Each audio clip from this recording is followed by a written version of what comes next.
홈플러스는 왜 자꾸 사라질까? 우리가 몰랐던 1조 원의 비밀. 자, 여러분. 오늘 할 이야기는 우리 생활과 아주 밀접한 이야기입니다. 주말에 장 보러 어디 가십니까? 이마트, 롯데마트, 아니면 홈플러스? 그런데 요즘 이런 뉴스 보신 적 있으시죠? 우리 동네 홈플러스 없어졌던데? 거기 헐리고 아파트 들어선다던데? 이게 한두 군데가 아닙니다. 전국의 알짜배기 땅에 있던 홈플러스들이 하나둘씩 사라지고 있어요. 그런데 이상하잖아요. 홈플러스가 어떤 곳입니까? 한때는 대한민국 대형마트 업계 2위, 매출이 7조 원이 넘는 거대 공룡이었습니다. 2000년대 대형마트 3대장 중 하나였던 홈플러스. 국민 모두가 다 아는 브랜드인데 왜 자꾸 가게 문을 닫고 땅을 팔고 있을까요? 오늘은 홈플러스가 왜 집 홈을 잃고 플러스는커녕 마이너스가 되고 있는지 그 기가 막힌 돈의 흐름을 한번 털어보겠습니다. 홈플러스는 왜 항상 돈이 없는 회사가 됐을까? LBO의 마법 레버리지 바이아웃. 시간을 2015년으로 돌려봅시다. 영국의 테스코가 한국 홈플러스를 팝니다. 누가 샀냐? 국내 최대 사모펀드인 MBK 파트너스가 샀습니다. 얼마에? 무려 7조 2천억 원. 당시 국내 M&A 역사상 최대 규모였어요. 와, MBK 돈 많네. 7조를 현금 박치기가 아닙니다. 여기서 자본주의의 마법이 등장합니다.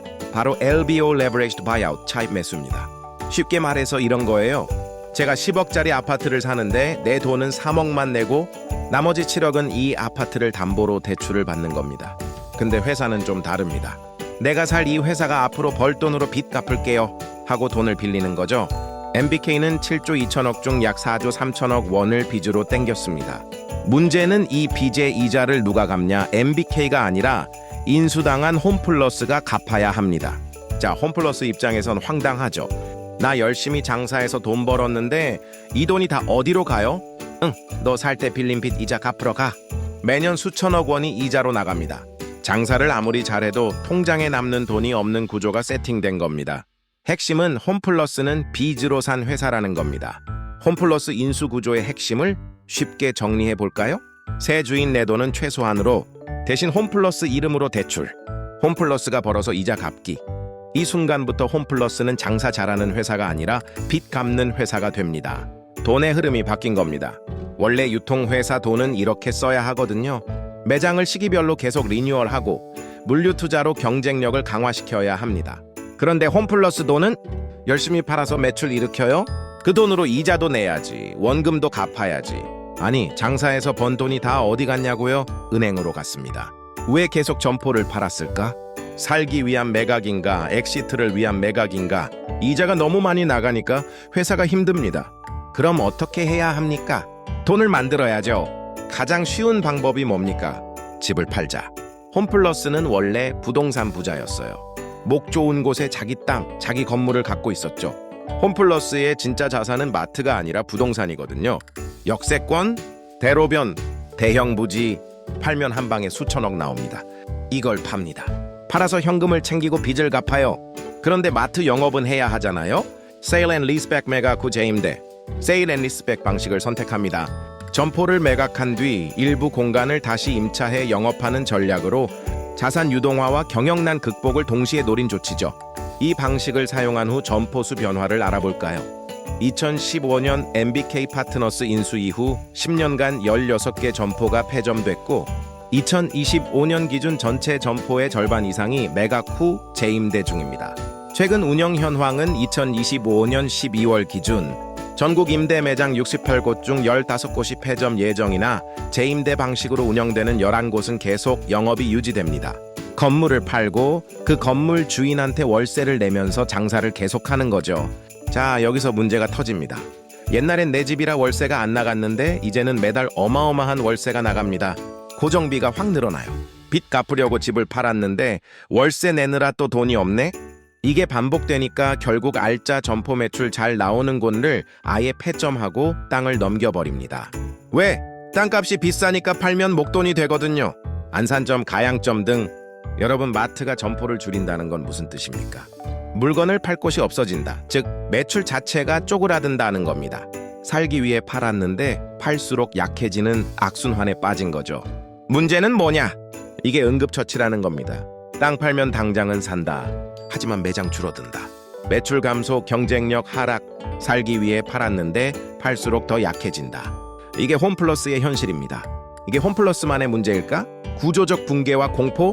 사실 홈플러스가 빚만 없었으면 버텼을 수도 있어요. 그런데 시대가 변했습니다. 누구의 시대? 쿠팡, 알리, 테무의 시대가 왔습니다. 사람들이 마트 안 가고 스마트폰으로 주문해요. 이마트도 적자나고 롯데마트도 희망퇴직받는 마당에 빚까지 잔뜩 짊어진 홈플러스는 이 경쟁에서 버틸 체력이 없는 겁니다. 전쟁 났는데 총알 살 돈으로 빚 갚고 있는 형국이죠. 그 사이 경쟁자들은? 자, 같은 시간에 다른 회사들은 뭐 했을까요? 쿠팡은 적자가 나던 말던 다 잡아먹을 기세로 물류에 미친 투자를 합니다. 이마트는 온라인으로 사업을 확장 전환하고요. 그럼 홈플러스는 이자, 원금 계산, 점포 매각, 비용 절감, 미래를 준비할 여력이 없어요. 자, 여기서부터는 남의 얘기가 아닙니다. 현실적인 공포가 시작됩니다. 피해자는 누구인가? 진짜 중요한 얘기입니다. 피해자는 회사가 아닙니다. 첫째, 소상공인 사장님들. 홈플러스 안에 보면 세탁소, 약국, 푸드코트 사장님들 계시죠? 마트가 문 닫으면 이분들은 하루아침에 쫓겨납니다. 이 상권이 죽으면 어디 가서 장사합니까? 보증금은 제때 받을 수 있나요? 둘째, 거기서 일하던 직원분들 다른 지점으로 보내줄게 라고 하지만 집이 서울인데 강원도 지점으로 가라고 하면 그게 근무하라는 겁니까? 나가라는 겁니까? 특히 계산원 여사님들, 보안 요원분들, 우리 어머니 아버지 세대의 일자리가 직격탄을 맞습니다. 셋째, 바로 우리 소비자입니다. 홈플러스 망하면 이마트 가면 되지? 여러분, 경쟁자가 사라지면 어떻게 됩니까? 할인이 사라집니다. 1+1 행사가 줄어듭니다. 유통공룡들이 경쟁을 해야 가격이 내려가는데 플레이어가 줄어들면 그 피해는 고스란히 우리의 장바구니 물가로 돌아옵니다. 홈플러스 사태, 단순히 어떤 회사가 망해간다는 기업 뉴스가 아닙니다.